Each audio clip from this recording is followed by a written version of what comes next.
저는 오늘 여러분께 같이 함께 나눌 말씀의 제목이 좀 제목 같지 않은 제목입니다. 다 같이 해봅시다. 힘들수록. 더 크게 시작. 힘들수록. 그렇습니다. 힘들수록. 오늘 본문의 내용 여러분 잘 아는 겁니다. 다윗이 엉겹결에 형님들 식사 갖다 주러 갔다가 거기서 대판 한 판 붙게 됩니다. 그리고 짱돌 하나로 단방에 게임을 끝내버립니다. 이건 정말 상상하지도 못했던 일입니다. 그렇게 하고 돌아오는데 오늘 본문의 말씀입니다. 사울과 같이 함께 돌아오는 겁니다. 얼마나 여러분 시원하겠습니까? 얼마나 통쾌하겠어요. 그런데 여인들이 거기서 손을 흔들면서 막 기쁨으로 외칩니다. 사울은 천천히요 다윗은 만만이라. 이 말을 딱 듣는 순간 오늘 본문의 말씀에 사울은 굉장한 걱정이 싹 들어간 겁니다.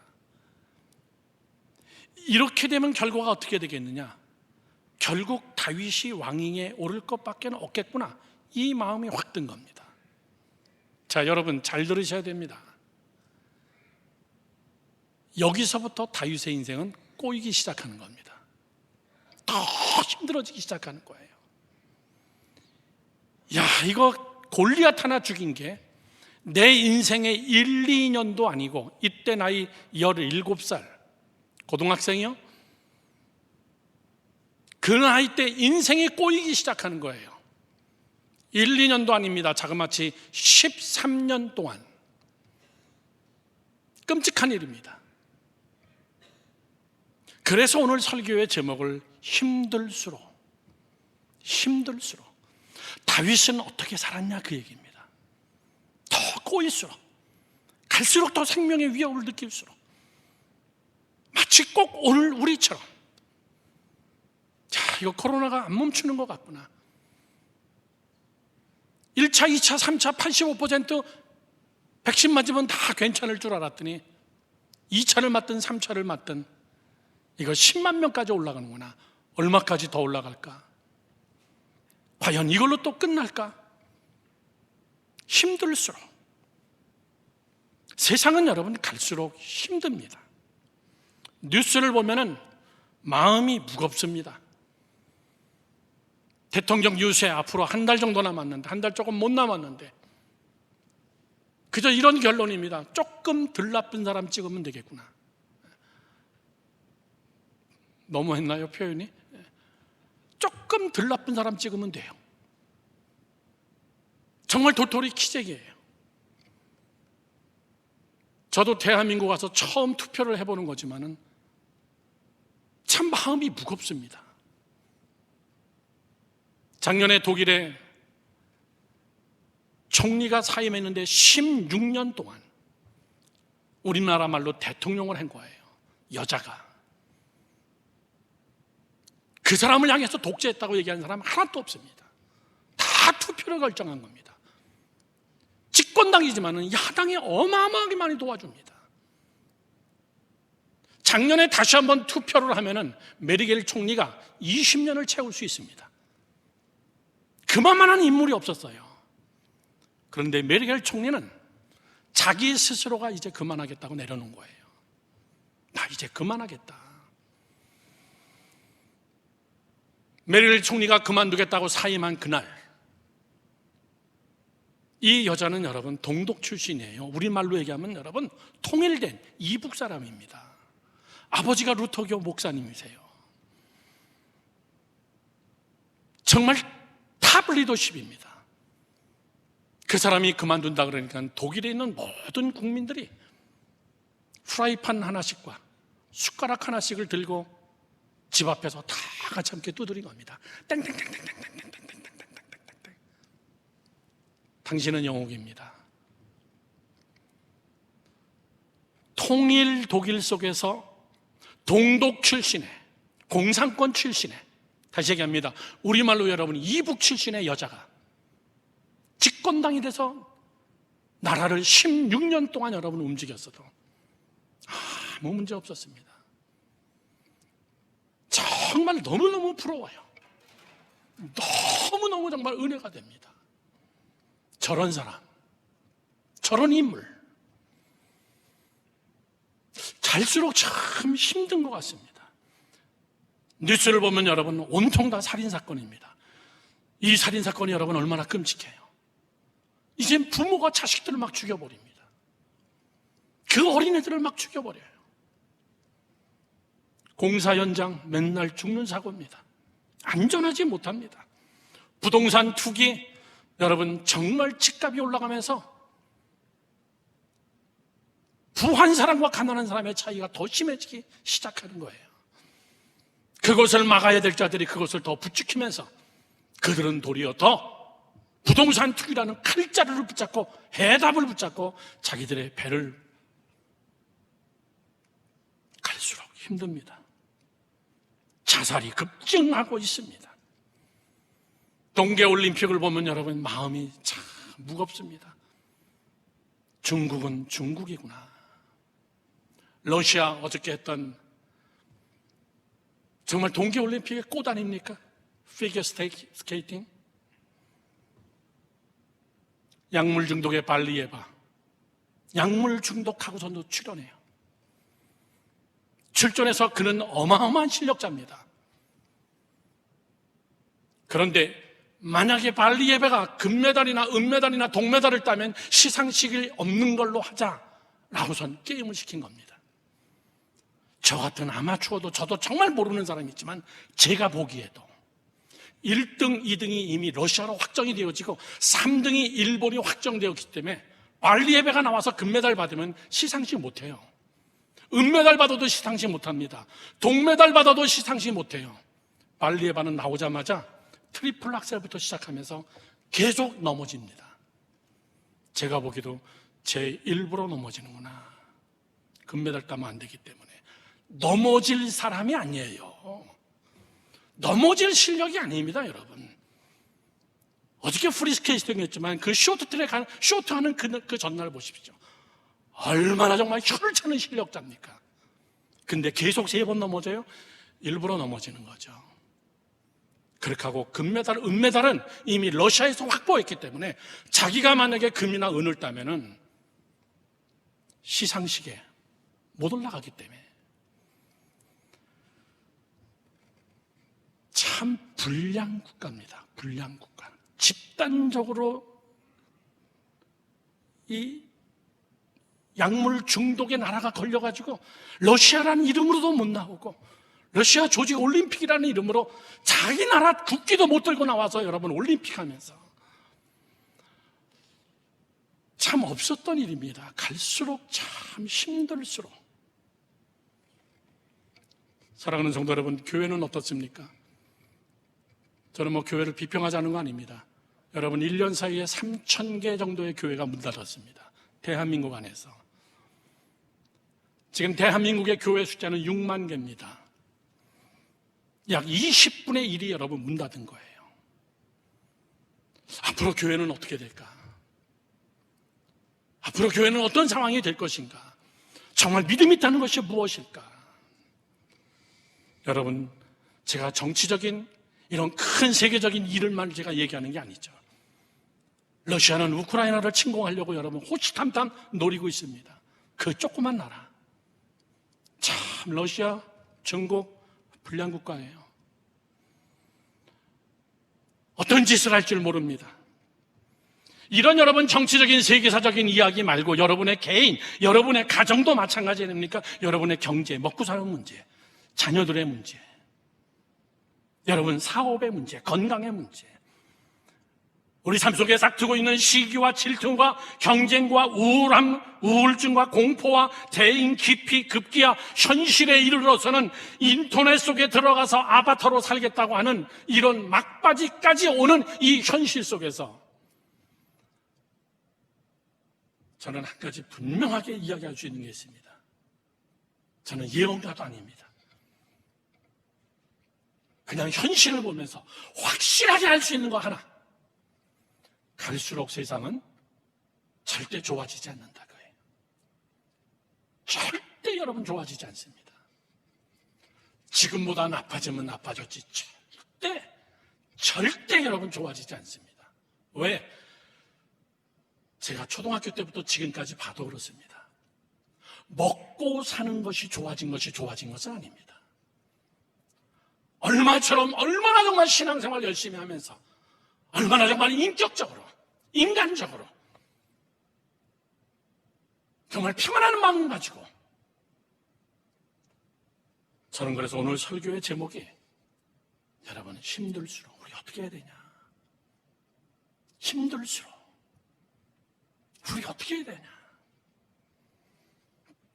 오늘 이스라엘은 아까도 얘기했지만 풍전등화입니다. 갈 때까지 온 겁니다. 골리앗이 칼을 빼들고 이제 한번 돌격 앞으로 하면요, 나라의 존폐 위기가 달렸습니다. 이 다윗의 인생을 저는 오늘 보면서, 다윗의 인생은 갈수록 꼬이는 겁니다. 골리앗을 죽인 이후 다윗의 인생은 갈수록 꼬이고, 사울이 죽을 때까지 13년 동안 우리 보고 그러라면 아마 미쳐버릴 겁니다. 그러면 다윗은 이 문제를 어떻게 풀어갔냐 그 얘기예요. 갈수록 힘들 때, 해답이 안 보이고 난감하고 갈수록 더 악화돼 갈 때, 지금과 같은 이런 상황 속에서 우리는 어떻게 해야 될 것인가? 저는 여러분께 세 가지로 함께 말씀을 나누고 오늘 이 밤에 정말 같이 함께 깊이 있게 기도하기를 바랍니다. 그리고 우리는 이렇게 살아야 됩니다. 해답이 없습니다. 우리는 다윗처럼 살아야 됩니다. 이것이 우리가 살아남는 길입니다. 이것이 내 교회가 사는 길이고, 내 가정이 사는 길이고, 내 자녀들이 사는 길이고, 우리가 믿음을 지키는 길이에요. 하나님 갈수록 더 좋은 세상을 꿈꿉니다. 지상 유토피아를 꿈꿉니다. 여러분, 세상에서 살기 힘들어서 인터넷 속으로 돌아가자는 거예요. 다른 세상에서 살자는 거예요.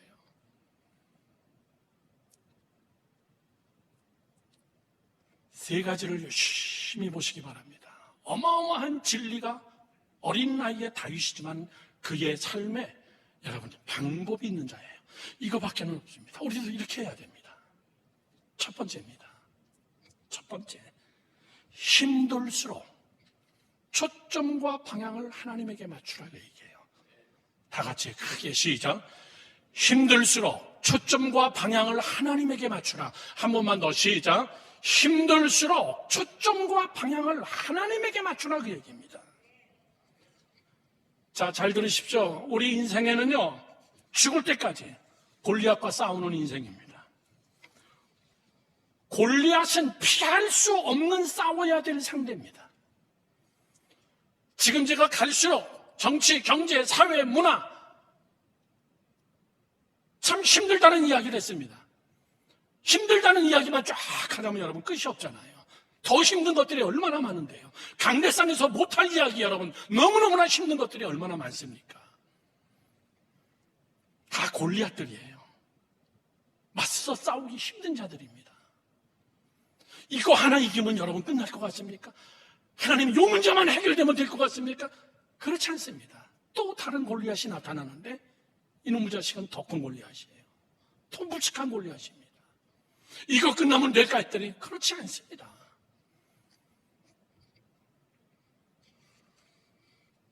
사무엘상 17장 45절에서 47절까지의 말씀을 보십시오.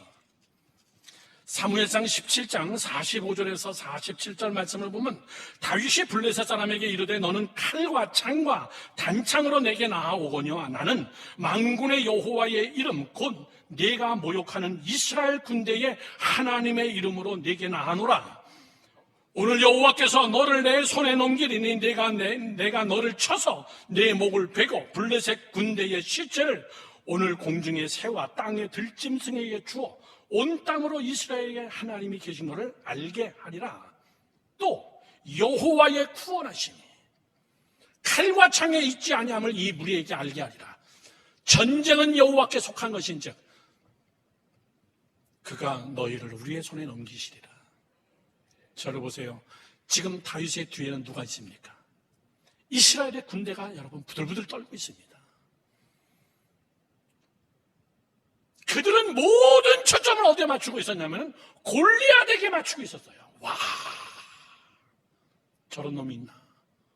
와, 저거한테 한 대 맞으면 가루 나겠다. 와, 어떻게 저렇게 큰 장신이 있을까? 다들 부들부들 떨고 어디에 초점을 맞추고 있냐면 골리앗에게 초점을 맞추고 있는 거예요.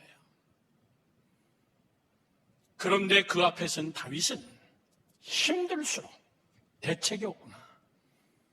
그는 보이지 않는 하나님에게 초점을 맞춘 거예요. 믿으시면 크게 아멘하세요. 우리의 일상에 우리의 눈으로 보이는 많은 문제와 환난과 곤고함과 여러분 경제적인 또한 우리 가정, 자녀들 경제적인 문제, 비즈니스의 문제, 이런 코로나의 문제 10만 명, 20만 명. 이제는 여러분 코로나가 우리 주변에 내 식구들의 문제예요. 예전에 내가 조심하면 될 것 같았어요. 나하고 별로 상관없는 것 같았습니다. 이번 주간 내내 제가 카톡으로 코로나 환자들, 목사님 이번 주간 못 갈 것 같습니다. 못 갈 것 같습니다. 여러분 우리 식구들의 이야기예요. 우리 주변 이야기입니다. 이제는요. 20만 명 올라가 보십시오. 100명 중에 한 명은 여러분 다 참 대책 없습니다.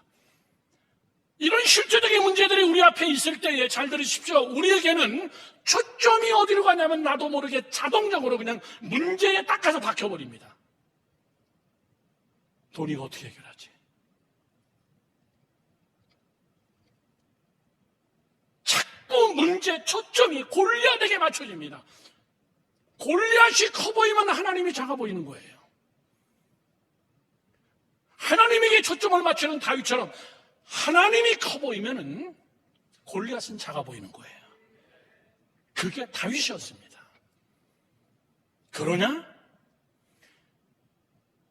17살이면 여러분 자기 형들보다 아직 다 안 컸습니다.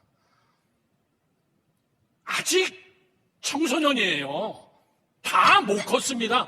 그런데 당당하게 나가서 골리앗 앞에 서서 하나님을 바라보는 겁니다. 너는 그걸로 나오지만은 나는 만군의 여호와의 이름으로 나간다. 힘들수록 초점과 방향을 누가 더 하나님에게 정확하게 맞추느냐 그 얘기예요. 성경의 위대한 인물들의 시리즈가 무슨 얘기냐면은 하나님에게 초점을 맞춘 승리에 대한 이야기예요. 그런 자들은 승리합니다. 자, 예수님이 설교를 한참 하시다가 날이 어둑어둑해지기 전에 점심때가 출출했습니다. 빌립에게 딱 시킵니다. 빌립아, 여기 있는 사람들 다 밥 먹여. 대책 안 서는 일입니다. 이 많은 사람들을 어떻게 먹입니까? 그러고선 얼른 계상해가지고 200데나리온이 필요합니다. 초점은 어디다 맞춘 겁니까? 돈에다 맞춘 거예요. 불가능합니다. 힘듭니다. 그 옆에 있는 제자가 누군지는 모르지만 이런 얘기합니다. 이들로 하여금 충분히 설교를 들었습니다. 아침부터 지금까지 앉아가지고 여러분 1시간 설교 듣기도 힘들잖아요. 우리는 이 좋은 의자에 앉아서 오병이어 교회, 지금 이스라엘에 예수님이 오병이어를 베풀었던 거기를 가보면 여러분 넓은 구릉지대예요. 5,000명 이상이 모여도 마이크가 있었겠습니까? 그냥 이야기해도 잘 울릴 수 있는 이런 구릉지대예요. 예수님도 체력 짱이에요. 아침부터 저녁까지 와, 마이크도 없이. 이 사람들을 먹이자니 그렇게 하지 마세요. 예수님 그냥 돌려보냅시다. 그리고 내일 또 와서 해도 되지 않습니까? 그들은 골리앗이 나타날 때 항상 초점이 골리앗입니다. 문제가 나타날 때 항상 문제입니다. 그건 여러분 죄송한 얘기입니다. 습관입니다. 습관. 두려워하는 사람은 늘 두려워합니다. 별것도 아닌데 두려워합니다. 그렇게 큰 문제도 아닌데 스스로가 그 문제를 크게 만들어버립니다. 이건 습관이에요. 그러나 다윗은 앞에 다 읽지 않지만은 골리앗 앞에 나갈 때 사울왕 앞에서 뭐라 그럽니까? 나는 옛날부터 왕이요, 저런 놈보다 더한 놈하고 많이 싸웠어요. 곰하고도 싸웠습니다. 내 양을 지킬 때 나는 곰, 사자, 얘네들하고 저는 맨손으로 싸웠어요. 괜찮습니다. 이 말이 뭐예요? 습관이 된 겁니다. 사자의 입에서 하나님이 나를 구원했습니다. 곰의 발톱에서 하나님이 나를 구원했습니다. 그의 마음속에는 골리앗 앞에 서기 전에도 자기의 일상 삶에서도 사자가 나타나도 하나님에게 집중하고 곰이 나타나도 하나님에게 집중하며 아버지의 양떼들을 지키는 때 항상 그의 마음속엔 그런 습관이 있었던 겁니다. 하나님에게 집중하는 훈련. 아멘 하시기 바랍니다. 여러분, 예수 오래 믿었는데도 자꾸 돈에 집중하는 자들이 있습니다. 이 사람들을 다 어떻게 먹어요? 힘듭니다. 아프리카에 있는 선교사님들에게 여기 교회 세우고 여기에 우리 우물을 파고 여기는 맨 마지막에 유치원을 하도록 합시다. 선교사님들은 어디에 집중합니까? 돈입니다. 야, 목사님 무슨 돈을 쌓아놓고 하나? 없어요. 지금까지 하나님이 그렇게 하셨습니다. 선교사님들 부도낸 적 없습니다. 공사하다가 중단된 적 없습니다. 늘 필요한 사람들을 하나님이 그들을 통해서 이름도 모르는 사람이에요. 얼굴도 모르는 사람입니다. 여러분, 돈을 의지하고 하면 여러분 한계가 금방 옵니다. 오늘 빌립이 그랬습니다. 예수님 그냥 돌려보냅시다. 그만 설교하세요. 가나의 혼인잔치에 예수님의 어머님은 잔치가 무르익는데 여러분 포도주가 다 떨어졌어요. 예수님 어떡합니까? 그때 이 여인의 여러분 믿음을 보십시오. 대단합니다. 성경 요한복음 2장 2절에서 5절 말씀에 이렇게 써 있습니다. 예수와 그의 제자들도 혼례의 청함을 받았더니 포도주가 떨어진지라 예수님의 어머니가 예수에게 이르시되 저들에게 포도주가 없다 하니 예수께서 이르시되 여자여 나와 무슨 상관이 있나이까? 내 때가 아직 이르지 아니하였나이다. 그의 어머니가 노했는데도 불구하고 내 때가 아닙니다. 나는 안 합니다. 어머니 이렇게 단호하게 이야기했는데도 불구하고 이 여인은 이렇게 얘기하는 거예요. 어머니가 하인들에게 이르되 너희에게 무슨 말씀을 하시든지 그대로 하라. 믿으시면 아멘 하세요. 주님에게 초점을 맞춘 거예요. 하인들에게 하라는 대로 해. 여러분, 어려울수록 힘들수록 이게 기적을 만들어내는 겁니다. 이게 여러분 축복을 만들어내는 거예요. 자, 포도주 없었습니다. 여러분 죄송합니다. 오늘 많이 준비 못했습니다. 이걸로 끝냅시다. 자, 이제 다 돌아가시죠. 그런데 이 여인은 없는 것을 바라본 게 아니라 만드신 예수 그리스도를 바라보고 할 수 있습니다. 해주셔야 됩니다. 그리고 그 하인들에게 이분이 말도 안 되는 이야기를 해도 다 들어라. 초점과 방향을 주님에게 집중적으로 맞추는 겁니다. 아니나 다를까 황당한 일을 하십니다. 항아리에다가 물을 가득 채워라. 포도를 가득 채우라 하면 이해가 되겠지만 맹물을 가득 채우라. 시키는 대로 하라 그래서 했어요. 그러더니 뭐라 그럽니까? 포다 줘라. 이야, 맹물 먹고 입가심하고 집에 가라는 거로구나. 그래, 없는데 어떻게 하겠어. 그러나 그때부터 여러분 역사가 나타나기 시작해요. 하나님에게, 주님에게, 능력의 그분에게 초점과 방향을 맞추는 이것이 여러분 다윗의 자세예요. 여러분 12해를 혈루증을 앓았던 여인은 어떤 여인입니까? 초점과 방향을 다 세상적인 것에 맡겼어요. 내 돈을 다 써서 명의샵 한번 찾아가 보자. 내 있는 돈을 다 털어서 최고 좋은 약을 한번 다 먹어보자. 그래도 12년 동안 하혈하면서 이 여자는 거의 사망 마지막 직전까지 왔습니다. 그때 이 여인은 마지막 축복의 눈이 열린 겁니다. 초점과 방향을 예수에게 맞춘 겁니다. 그분에게로 가자. 예수밖에는 해답이 없다. 여기서 더 이상 내가 뭘 할 것도 없다. 그래서 마가복음 5장 28절에서 29절 보면 이 여인은 이렇게 얘기합니다. 마가복음 5장 28절, 이는 내가 그의 옷에만 손을 대어도 구원을 받으리라 생각함이더라. 이에 그의 혈루 근원이 곧 마름에 병이 나온 줄을 몸이 깨달으니라. 믿으시면 아멘 하세요. 28절 다시 한번 볼까요? 이는 내가 그의 옷에만 손을 대어도, 그가 나 안수 안 해줘도 괜찮아, 나에게 말을 안 걸어도 괜찮아, 그냥 그분이 날 못 알아보고 나에게 관심 없어도 괜찮아, 안수 안 해줘도 괜찮아, 나는 가서 그 예수님의 옷자락만 붙잡아도 내 병이 다 나을 거야. 아주 강력하게 예수 그리스도 그분에게 초점을 맞춘 겁니다. 한번 가볼까? 뭐 많이들 낫다 그러는데 나도 한번 가볼까? 그런 차원이 아니었어요. 여러분, 다윗도 말은 이렇게 얘기하지만은 왜 두려움이 없었겠어요? 하나님의 이름으로, 여호와의 이름으로. 여러분, 우리의 약점은 문제가 생기면 내가 뭘 잘못했나? 왜 이런 일이 내게 생기나? 누가 나를 도와줄 것인가? 이 돈을 어디서 구해야 될 것인가? 사람 찾아다니고 돈 찾아다니고 이러다가 여러분, 문제에 초점을 맞추다가 문제 속에 깊이 있게 들어가서 거기서 그냥 넘어지는 거예요. 어려움이 있습니까? 문제가 있습니까? 해결 못하는 것이 있습니까? 골리앗 같은 놈이 여러분 나타났습니까? 여러분, 제단에 달려와서 하나님, 나 여기서 죽을 거예요. 제가 전도사 시절입니다. 부천 기둥교회에 있을 때 고용봉 감독님, 지금은 돌아가셨지만 장로님 한 분이 암이 걸리셨습니다.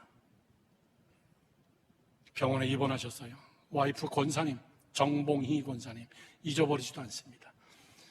2대 부속병원에 입원했는데 신방 가보니까 그 옆에 없어요. 아니, 남편 환자 간호 안 하고 어디 가셨나? 1시간 기다려도 안 나타나요. 2시간 기다려도 안 나타나요. 거기 있는 간호사가 이야기합니다. 꼭대기층에 올라갔을 거예요. 그랬더니, 꼭대기층에는 왜 갔어요? 그랬더니, 꼭대기층에 예배실이 있습니다. 이 대부속병원 꼭대기층에 올라가 봤더니 거기서 여러분 기도하는데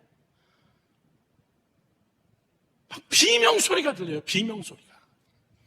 내가 남편을 간호한들 내가 고치겠냐 그 얘기예요. 내가 그 옆에 있는다고 남편이 더 좋아지겠느냐 그 얘기예요. 거기서 그렇게 기도했대요. 하나님, 여기서 나를 죽이든 같이 함께 우리 남편을 살려내든.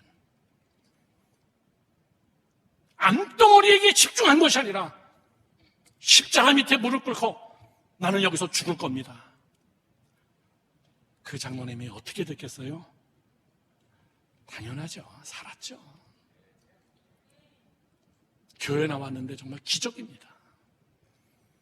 여러 가지 합병증도 가지고 있었거든요. 지금도 살아계세요.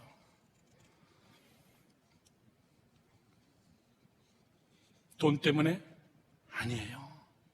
학개서 2장 8절은 우리에게 이렇게 얘기합니다. 은도 내 것이요 금도 내 것이니라. 믿으시면 아멘. 나에게 집중하면은 금, 은 다 나가. 너는 나에게 집중하지 않냐고 문제에 집중하고 다른 사람에게 집중하고 거기서 내가 은금을 찾아 헤매지만은 거기엔 해답이 없어. 오직 답답했으면 하나님께서 학개 선지자를 통해서 내가 해답이야. 예수님은 말씀합니다. 내가 곧 길이요 진리요 생명이다. 목사님, 이 문제 해결되면 나갈게요. 목사님, 이렇게 되면 할게요. 이 문제가 해결되고 돈이 해결되면 제가 성금 많이 드리겠습니다. 이 말은 뭐가 똑같은 거냐면 제가 건강해지면 병원 갈게요. 이야기와 똑같은 얘기예요. 내가 공부 잘하면 그때 학교 갈게요. 우리 그렇게 살아요. 바보같이로.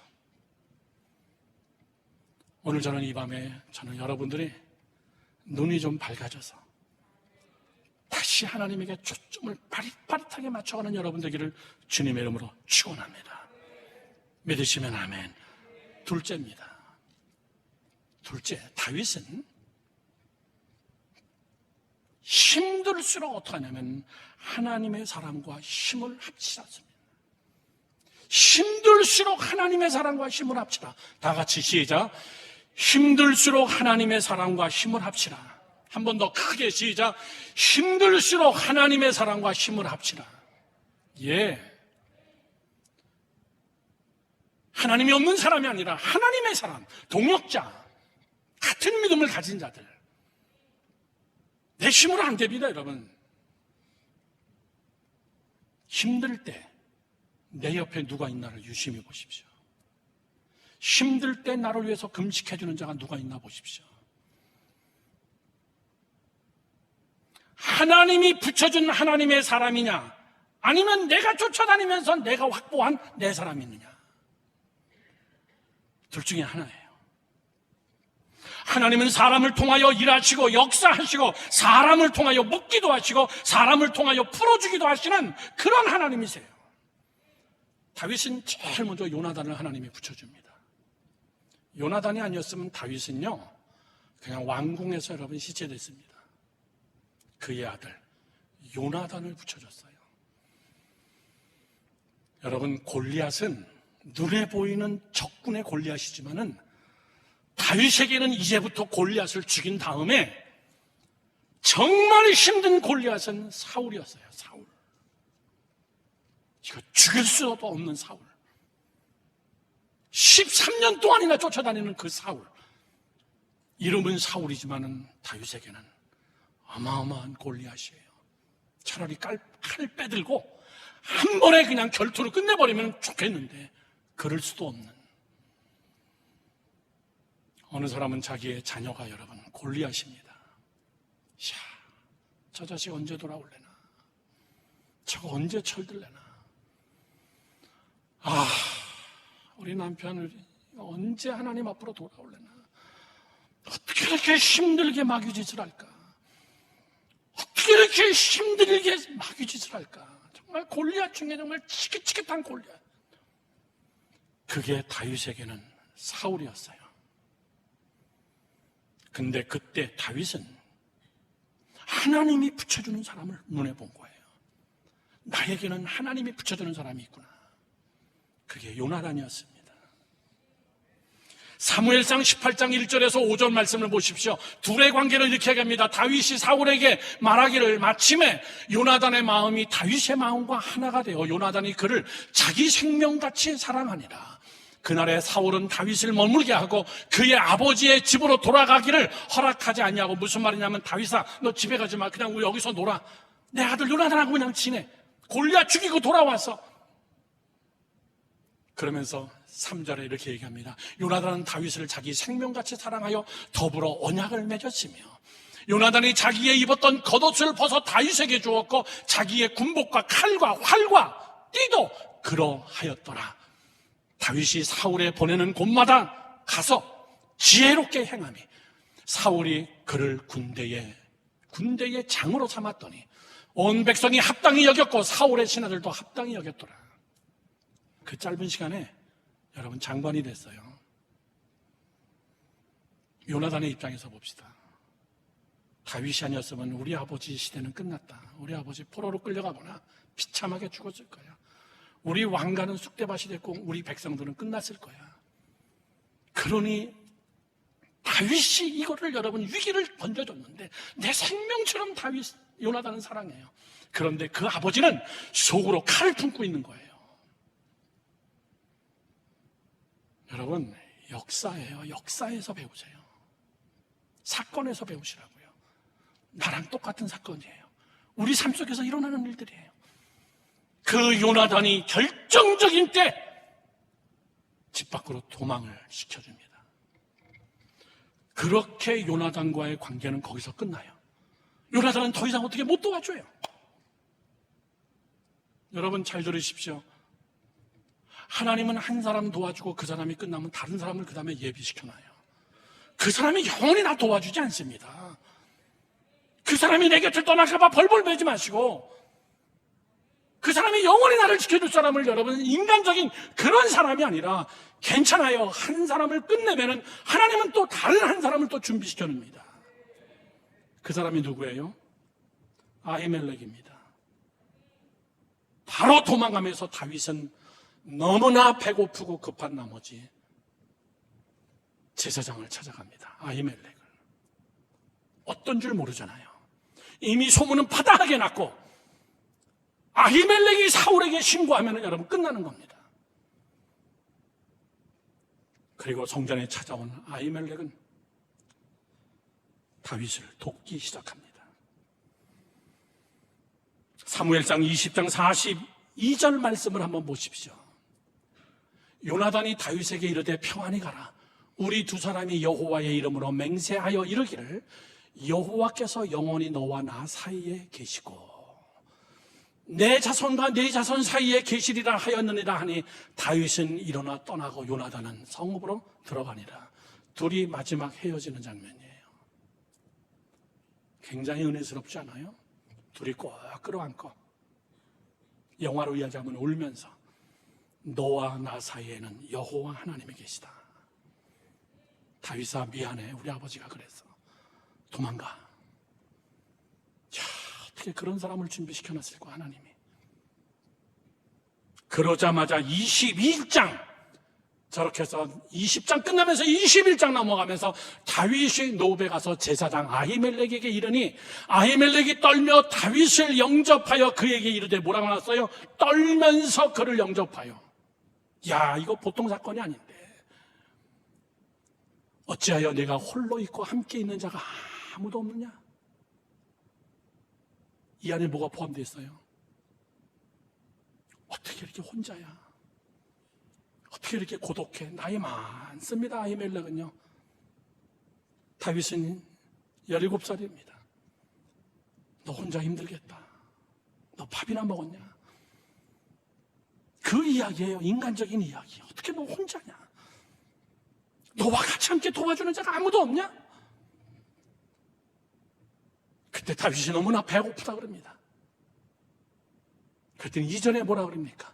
다윗이 제사장 아히멜렉에게 이르되 왕이 내게 이를 명령하라고 이르기를 내가 너를 보내는 것은 네가 명령한 일을 아무것도 사람에게 알리지 말라 하시기로 내가 나의 소녀들은 너를 이러한 곳으로 오라고 말하였나이다. 지금 무슨 말이냐면 나는 여기 혼자 왔습니다. 나를 도와주려고 하는 사람들이 있는데 나중에 만나기로 했습니다. 여러분,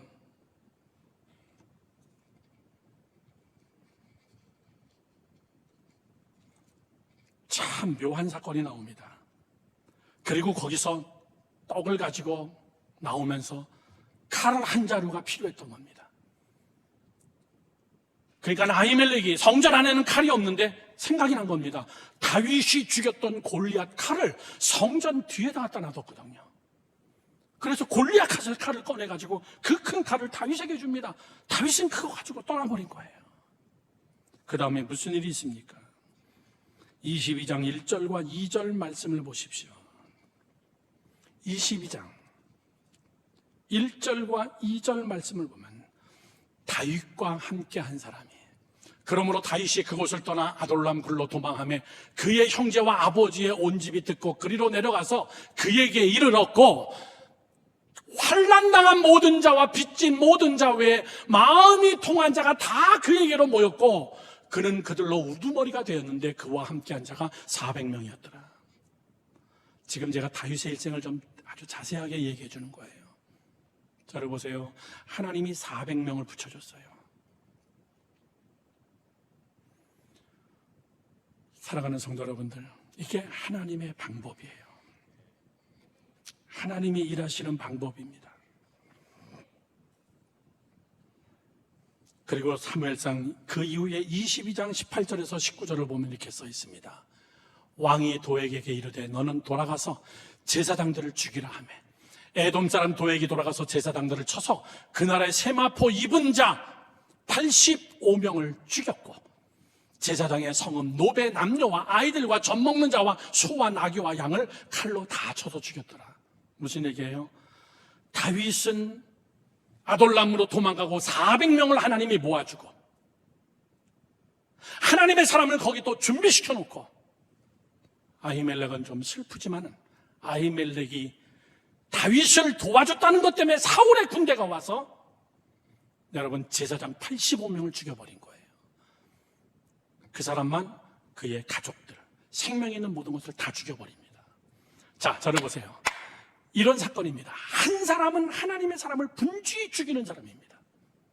한 사람은 하나님이 준비한 사람들을 만나는 사람이에요. 참 쌍극을 이루는 인간사회 리더십에 이하된 이야기입니다. 여러분,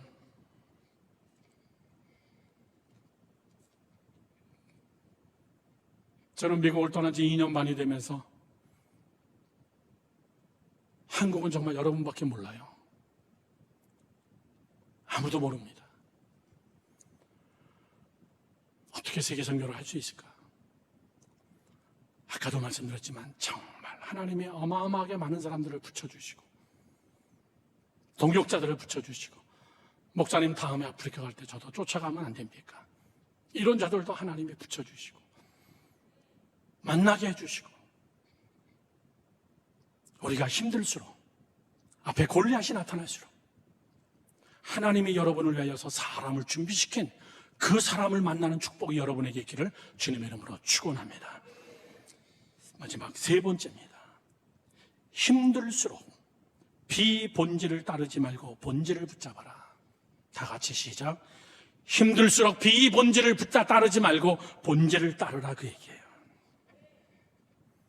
드디어 무슨 사건이 납니까? 400명이 함께 있는 아돌람, 그쪽으로 사울이 왔습니다. 잘 아는 사건이죠. 간단하게 지나갑니다. 그 굴 속에 들어가서 일을 보는데, 이건 도관이던 쥐입니다. 한 방에 처리해버리면 깨끗하게 끝내버릴 수 있습니다. 자, 여러분, 이런 구절을 잘 봐야 됩니다. 정말 잘 봐야 돼요. 정말 조심해야 됩니다. 그것이 뭐냐면 24장 2절에서 4절 말씀을 보십시오. 사울이 온 이스라엘에서 택한 사람 3,000명을 거느리고 다윗과 그의 사람들을 찾으러 들 염소 바위새로 갈새 길가양에 우리에 이른즉 굴에 있는지라. 사울이 뒤를 보러 들어가니라. 다윗과 그의 사람들이 그 굴 깊은 곳에 있더니 다윗의 사람들이 이르되, 그 다음에 이게 보소서, 여호와께서 하나님을 끄집어드리는 거예요. 하나님을 끄집어드리는 거예요. 여호와께서 당신에게 이르시기를, 자기가 하나님이에요. 여호와께서 당신에게 이르시기를 내가 원수를 내 손에 넘기리니 내 생각에 좋을 대로 그에게 행하라 하시더니 그것이 그날이니이다 하니 다윗이 일어나서 사울의 겉 옷다락을 가만히 베니라. 저를 보세요. 찬스가 오면요, 내 멋대로 해석해버리는 거예요. 어떻게 이런 기회가 올 수 있을까? 어떻게 이런 찬스가 올 수 있을까? 야, 이거 뭐 쥐도 새도 없이 깜짝같이 죽여버리고 저 굴 속에 깊이 갖다 집어넣어버리고, 그러면 우리는 해방이다, 우리는 끝이다. 그러면서 뭐라 그래요? 하나님의 뜻입니다. 하나님이 붙여주신 겁니다. 다윗은 아멘 안 했어요. 아니야, 비본질이야. 그건 그 상황 속에서 빨리 끝낼 수 있고 쉽게 끝낼 수 있고, 그 어려운 힘든 상황을 여러분 쉽게 극복할 수 있는데, 본질이 아니기 때문에 하나님이 택한 왕을 내가 칼로 못 대는 거예요. 하나님이 기름 부은 종이에요. 그래도 나는 내 손으로 될 수 없기 때문에 그는 13년의 고생을 선택하고 잠깐의 중간에 여러분 모든 것을 끝내지 않은 겁니다. 만약에 다윗이 나도 그렇게 생각해, 너희도 그렇게 생각하니? 우리 하나님은 참 좋으신 하나님이시지?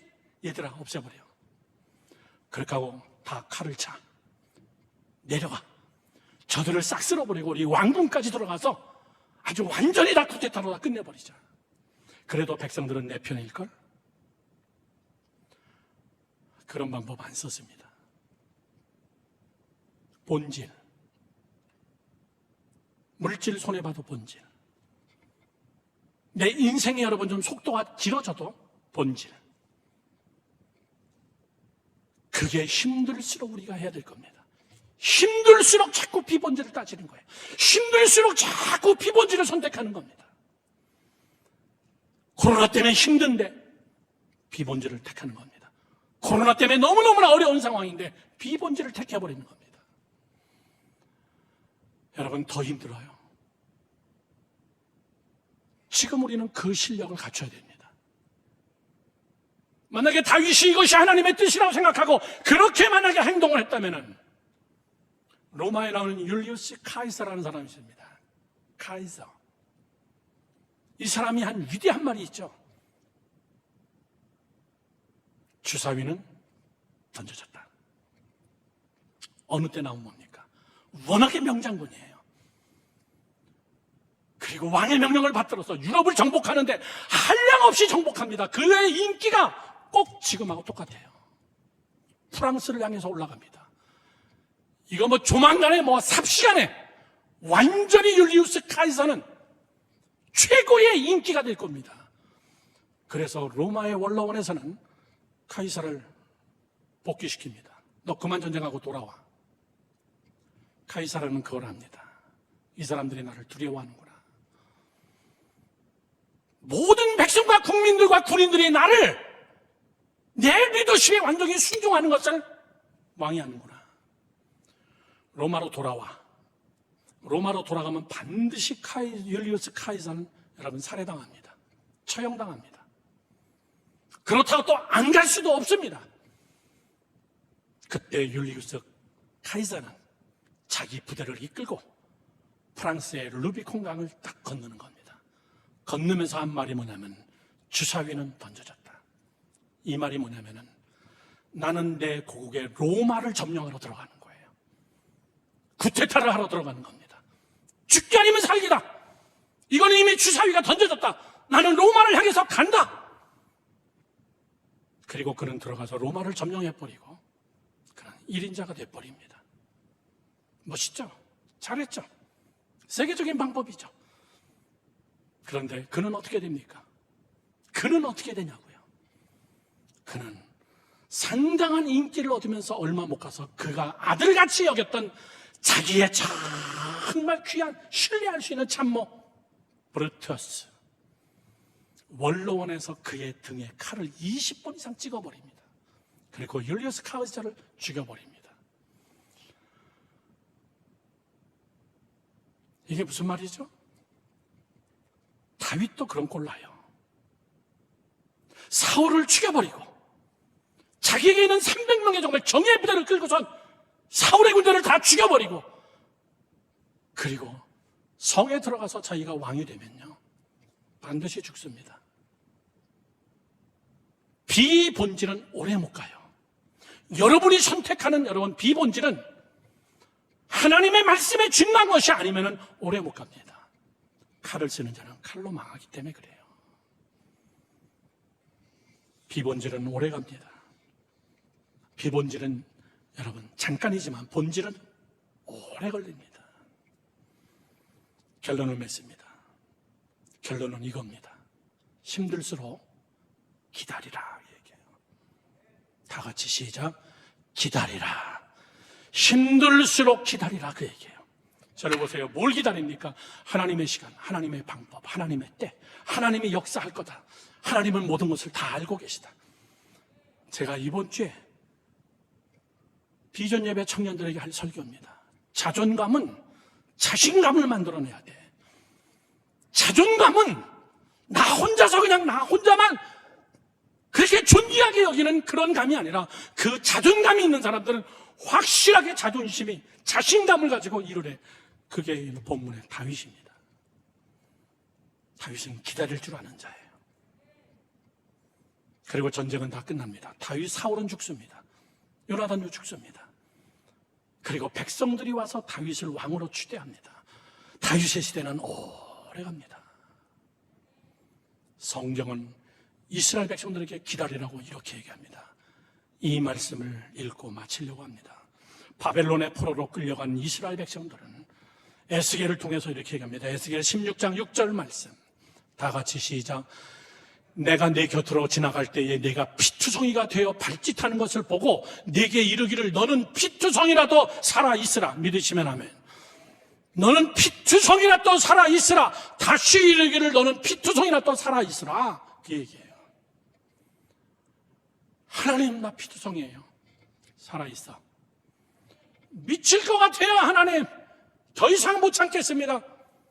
나 네 옆으로 지나가면서 너 힘든 거 다 봤어. 너 피 철철 흘리는 거 다 봤어. 살아있으라 이 이야기는 자살하지 마 이런 얘기가 아니에요. 피투성이가 돼도 내 영성이 살아있어야 돼. 하나님과의 관계가 살아있어야 돼. 예배가 살아있어야 되고 기도가 살아있어야 돼. 오늘 그 말씀을 에스겔에게 준 거예요. 사랑하는 성도 여러분들, 뒤집어 엎지 마세요. 기다리세요. 살아있자고요. 이 코로나 어려운 시대 때 정말 우리는 살아서 끝까지 기도하고 예배의 자리를 지키면서 살아있는 자들에게 하나님은 놀라운 축복을 줄 것을 믿습니다.